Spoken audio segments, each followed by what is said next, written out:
Buenas tardes a todos. Me da gusto estar de nuevo con ustedes para compartir otra videolectura.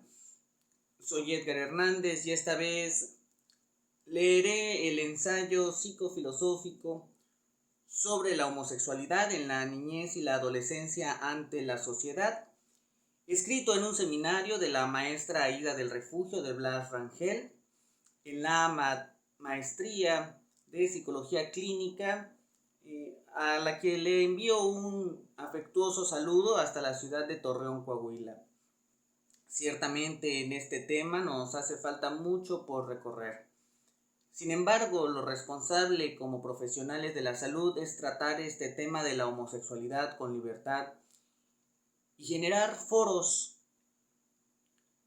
constructivos que alenten a la sociedad a respetar a todas las personas.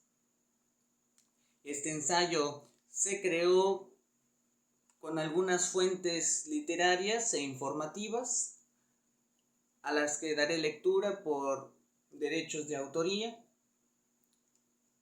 La primera es la noticia: muere Robert Spitzer, el psiquiatra que desmintió que la homosexualidad fuera una enfermedad, del 28 de diciembre del 2015 por BBC Mundo. La siguiente es otra noticia: ¿por qué el Vaticano eliminó los comentarios del Papa sobre la homosexualidad y la psiquiatría?, publicada el 28 de agosto del 2018 por CNN Español. La tercera referencia es el libro La educación sexual de los hijos, escrito por Félix López Sánchez en 2005, editorial Pirámide, Madrid, España.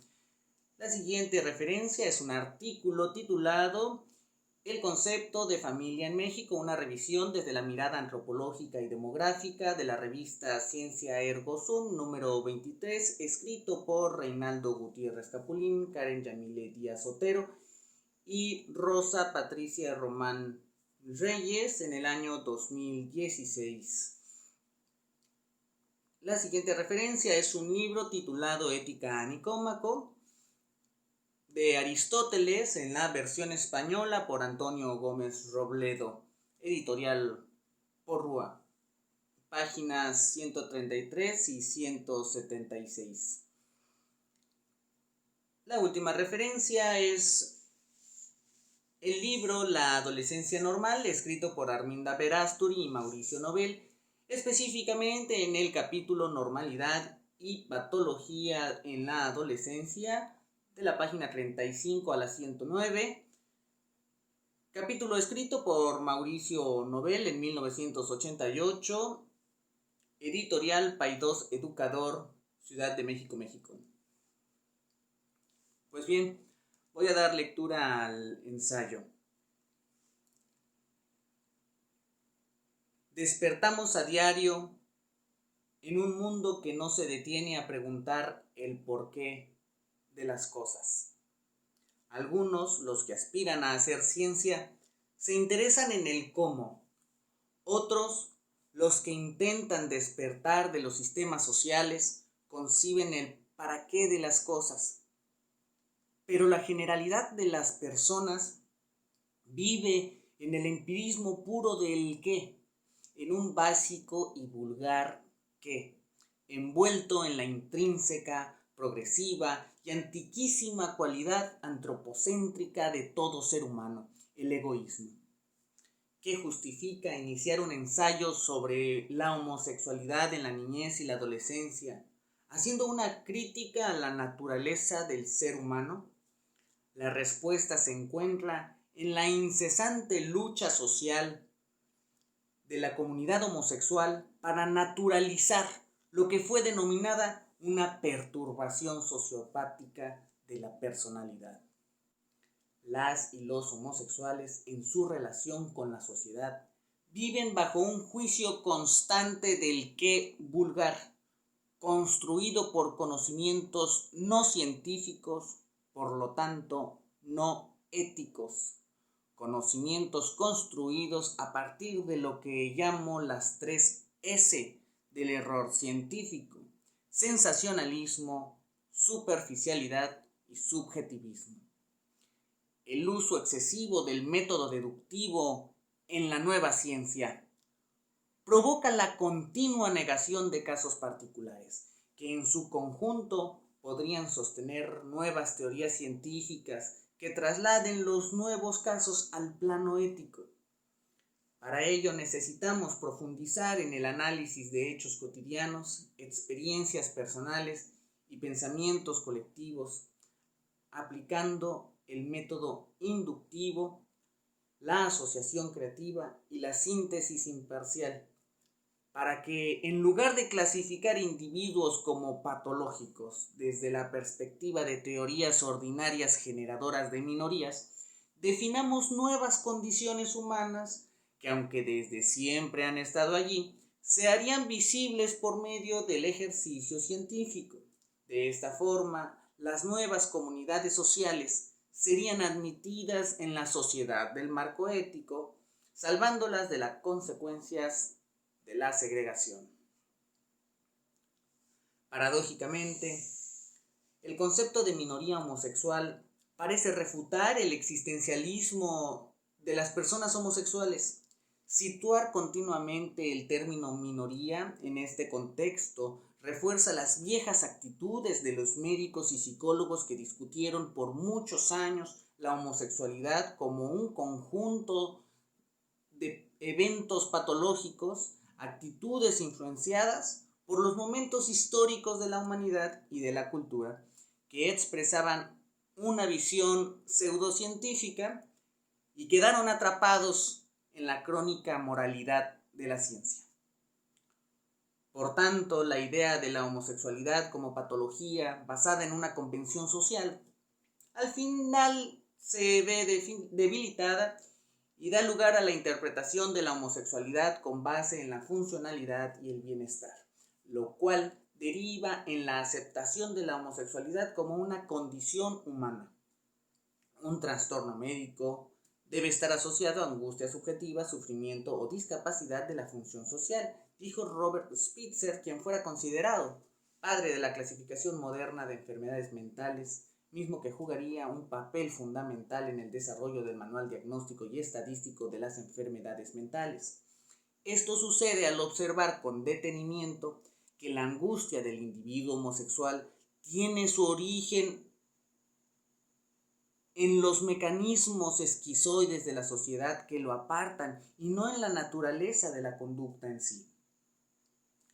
Pero esto era solo la punta del iceberg. La comunidad homosexual adulta habría encontrado la aceptación social de su condición humana en 1973, cuando dicha orientación sexual fue retirada del manual de enfermedades mentales. Pero ¿qué ocurrió con la comunidad homosexual infantil y adolescente?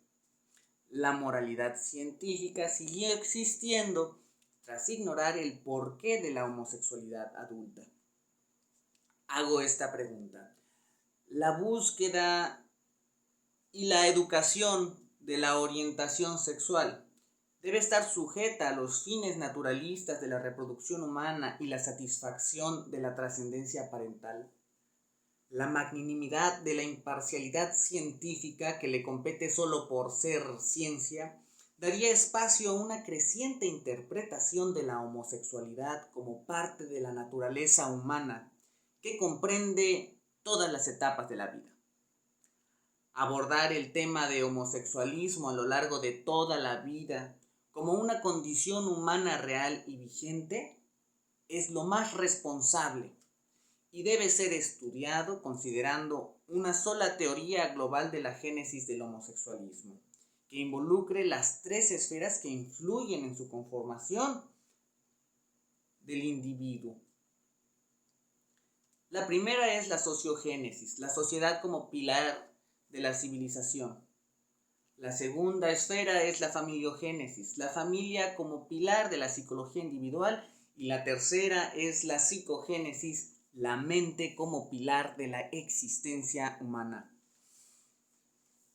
Como consecuencia de la revolución ético-científica que se vive actualmente, se suscitan eventos como el expuesto en la noticia publicada el 28 de agosto del 2018 en CNN, que a la letra dice: ¿por qué el Vaticano eliminó los comentarios del Papa sobre la homosexualidad y la psiquiatría? el Vaticano eliminó los comentarios del Papa Francisco sobre que se puede hacer mucho a través de la psiquiatría cuando se trata de niños homosexuales en la transcripción oficial de sus palabras, expresión que fue aclarada por la vocera oficial del Vaticano, que declaró: cuando el Papa se refirió a la psiquiatría, está claro que lo hizo como un ejemplo de cosas que uno puede hacer, pero con esta palabra no quiere decir que es una enfermedad psiquiátrica. López, en su libro La educación sexual de los hijos, del año 2005, afirma que el ser humano no puede vivir aislado de los demás. Es un ser social por naturaleza. Página 131. A partir de este planteamiento entendemos que el homosexualismo no puede ser excluido de las implicaciones del concepto sociedad. La sociogénesis del homosexualismo se puede inducir, acelerar o disminuir por múltiples ideologías, tendencias, corrientes, movimientos o grupos sociales. En la noticia citada anteriormente se encuentra un ejemplo de un evento traumático en este sentido que afecta la biografía sexual de un sujeto. En mayo de este año, Juan Carlos Cruz, un sobreviviente de abusos sexuales por el clero en Chile, que fue invitado del Vaticano a fines del mes de abril, dice que él y el Papa Francisco trataron más temas que solo el escándalo que ha sacudido a la Iglesia en el país sudamericano. También discutieron la sexualidad de Cruz. Él es gay. Según Cruz, el Papa le dijo: no importa, Dios te hizo así, Dios te ama así. Es innegable que la psicología individual se encuentre contextualizada por las fuerzas mentales de la sociedad. No podemos ignorar el tema del homosexualismo en todas las etapas y edades de los seres humanos como especie, entendiendo como base del precepto que el erotismo no existe únicamente en la cópula, sino también en un beso, en un gesto, una caricia, esencialmente en los niños y adolescentes. No podemos negar que vivimos en una sociedad que fabrica la ciencia y por lo tanto la ética, y que se construye bajo las presiones psicológicas que generan las necesidades humanas descritas por Maslow. Debemos cuestionar entonces nuestra capacidad para hacer ciencia de la mente, su influencia real sobre la percepción del bien y del mal y su repercusión en las nuevas generaciones.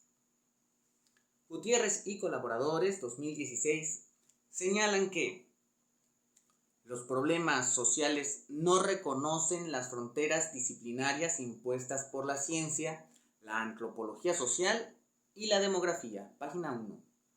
Como ya se explicaba desde la perspectiva inductiva en el presente ensayo, muchos autores hacen evidente la diversidad y constantes cambios familiares y sociales en el siguiente fragmento. Es innegable reconocer que desde hace ya algún tiempo las familias se han reestructurado, han cambiado sus modelos, sus tipos y composición e integración interna. Por lo tanto, es necesario que también se modifiquen los conceptos empleados para definirlas y así dar cuenta de la nueva diversidad de la institución fundamental de la sociedad. Página 3. Reconocer que la familia es el pilar de la sociedad resulta esencial para articular la sociogénesis con la familiogénesis del individuo homosexual. La familiogénesis del homosexualismo se explica como la definición de la orientación sexual como resultado de la historia de la familia, de sus capacidades y habilidades familiares para adaptarse a la sociedad actual, así como para autodeterminarse como la mínima unidad social fundamental. En la familia dan lugar los primeros procesos sociales de los seres humanos. Por tanto, en ella se debe ampliar el análisis de las consecuencias de las interacciones humanas. En la familia se premeditará la condición homosexual por vez primera en el individuo y en ella se darán los procesos emocionales de aceptación y apoyo que se requieren ante las consecuencias sociales planteadas por la civilización y la culturalmente reforzada paternidad heterosexual que se nutre por el deseo antropocéntrico, persistente, inconsciente y global de la supervivencia de la especie humana. El ser humano como especie lucha por la supervivencia, por tanto, tiende a eliminar las ideas de autólisis de la civilización actual. Por antonomasia, el ser humano negará la existencia de la condición humana de homosexualidad solo hasta que logre entender, consciente e inconscientemente, grupal e individualmente, a través de la razón, que la existencia de la civilización no está en peligro por el homosexualismo. Es por ello que una familia debe permitir el desarrollo sexual con sensibilidad, respeto y libertad, ya que serán estos los valores que protejan el curso natural de la orientación sexual, tanto heterosexual como homosexual. López 2005 expresa: en la naturaleza de las cosas está que las personas se deseen, se atraigan y se enamoren. Todo ello expresa un interés sexual por los otros. Interés sexual que, si se consuma en conductas sexuales, está premiado por el placer de querer y ser querido. Página 131. Lo que se encuentra íntimamente ligado a las ideas de Aristóteles plasmadas en su obra Ética a Nicómaco, donde nos enseña que el placer se encuentra directamente relacionado con la felicidad en la práctica de virtudes dianoéticas, virtudes propias de la vida sensible y afectiva del ser humano, manifestando que el placer parece estar en íntima relación con la naturaleza humana. Página 176. Por lo que cuando los padres se percatan de que su hijo ha consumado el encuentro sexual, independientemente de la orientación sexual manifiesta, es conveniente que acepten y apoyen el logro obtenido de su hijo, el logro de poder crear su propia felicidad. Todas las personas, en la primera relación sexual, sin importar si ésta es heterosexual u homosexual, experimentarán cierta incertidumbre e inseguridad. Cuando los padres se enteran de la primera relación sexual de su hijo, y esta es frustrada al culpabilizar al adolescente con comentarios vejatorios, agresivos, discriminatorios e incluso violentos, por considerar erróneamente el hecho como una conducta negativa, o con quien lo ha hecho como una persona nociva, se podría alterar la biografía sexual, familiar y social del sujeto, ya que, de acuerdo con la obra La educación sexual de los hijos de López, que hemos estado citando, la libertad para decir sí o no a la actividad sexual y la capacidad para organizar la vida sexual de formas muy diferentes, con biografías sexuales muy diferentes, es lo auténticamente humano. Lo que hemos de aprender y enseñar a los hijos es a usar de manera responsable y placentera esa libertad. Página 27. Por tanto, a la familia le corresponde aceptar su orientación del deseo, ya sea heterosexual, homosexual o bisexual, como una diversidad compatible con la salud. Página 20. En el caso de la homosexualidad, López explica: aunque sabemos que la homosexualidad es compatible con la salud y el bienestar, no hay que olvidar que se trata de una minoría que además con frecuencia no es bien aceptada. Página 132. Es por ello que aclara la importancia de informarles a los jóvenes que este hecho es normal y sobre todo aclararles que no hay ninguna razón para temer a la homosexualidad. Página 133. Ya que en ocasiones el sujeto homosexual tarda en entender lo que le pasa. De hecho, es muy frecuente que quienes se dan cuenta que son homosexuales pasen por un periodo de negación, confusión o sentimiento de rareza, especialmente los varones, que intentan ponerse a prueba con las chicas para demostrarse que son heterosexuales. Página 134. Debido a la tendencia cultural que provocará cierta presión psicológica sobre el sujeto. Dicho autor expresa una premisa fundamental en la familiogénesis del individuo homosexual. Los homosexuales tienen las mismas necesidades de contacto y vinculación con los demás, pero resuelven estas necesidades con personas de su propio sexo. Hay que aceptarlo como es. Página 136. Ya que esto impactará directamente en la evolución psicológica del sujeto, que si de antemano presenta problemas de inclusión social, tendrá una carga psicológica muy particular. Y así es como nos vamos adentrando en la esfera más íntima de la génesis del individuo homosexual.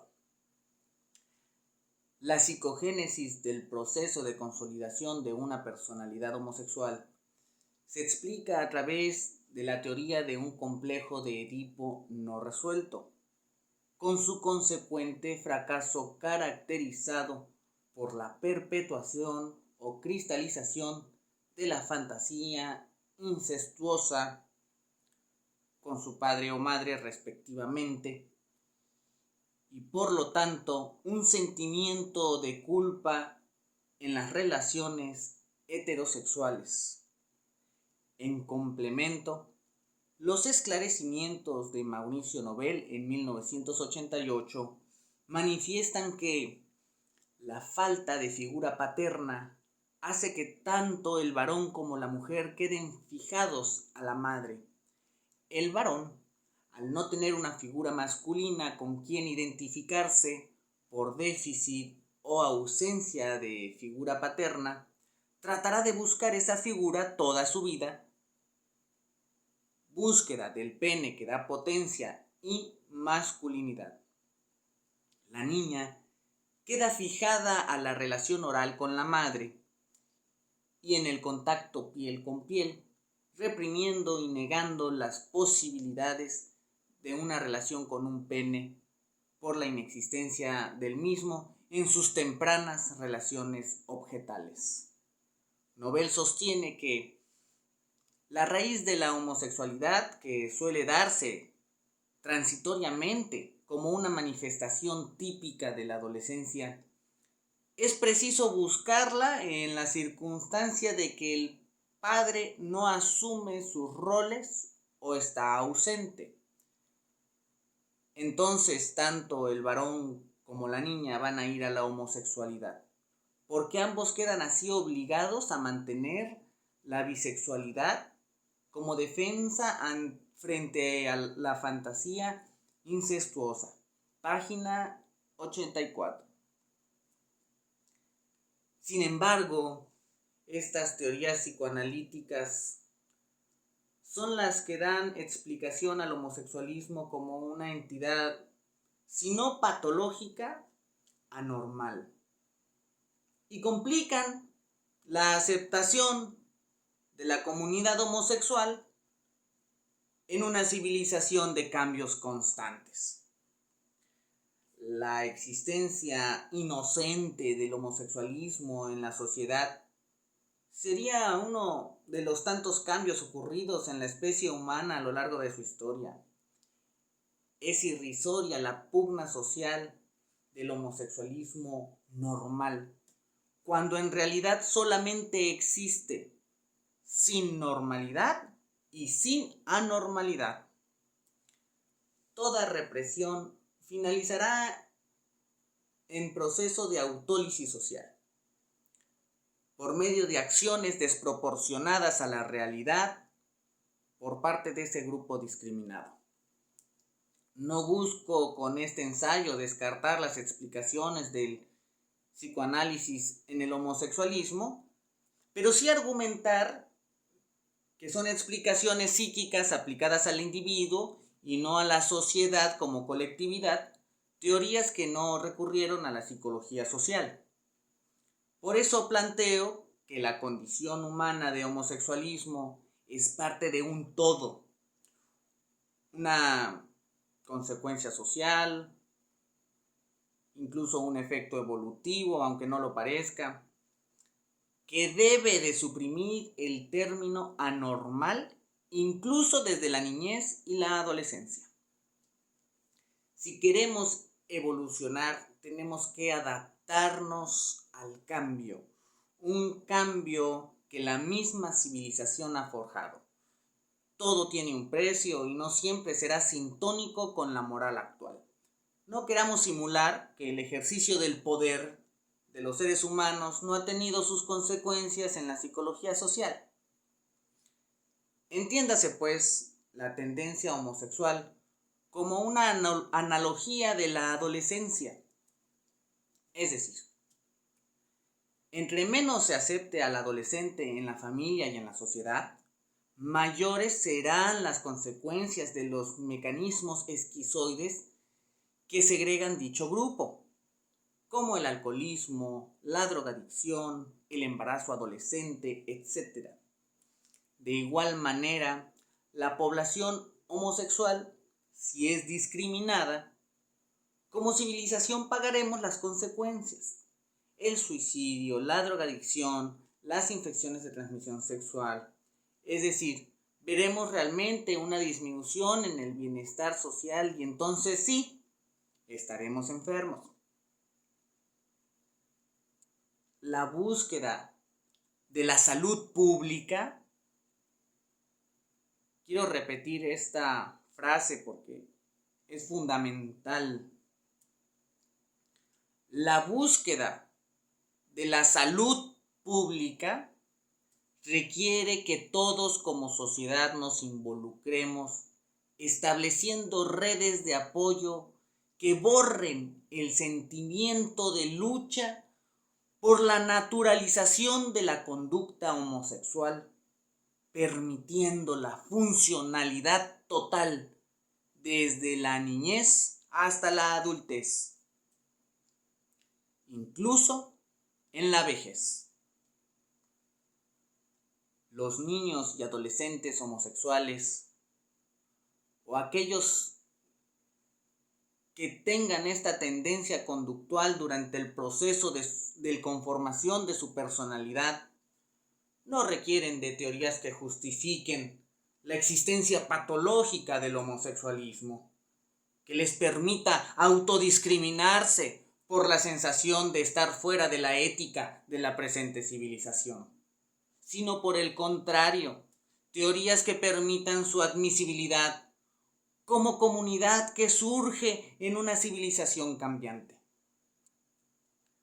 A aquellos que enjuician, quiero decirles que no dejen que el placer de poner una etiqueta sea una estrategia de satisfacer el ego personal. Y aquellos que somos enjuiciados por ser homosexuales, quiero decirles que conocernos a nosotros mismos es la mejor herramienta para encontrar el fin último del hombre, ser felices. Bueno, pues muchas gracias. He terminado esta lectura y agradezco a todos los que la hayan terminado. Creo que fue un poco extensa y espero poder compartir algunas otras ideas.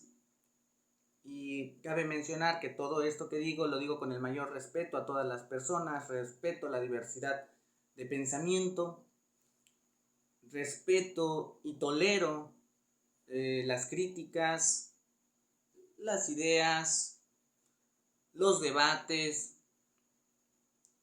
y estamos abiertos a dialogar con el fin de que todas las personas puedan disfrutar de sus derechos como seres humanos. Pues muchas gracias y esto sería todo.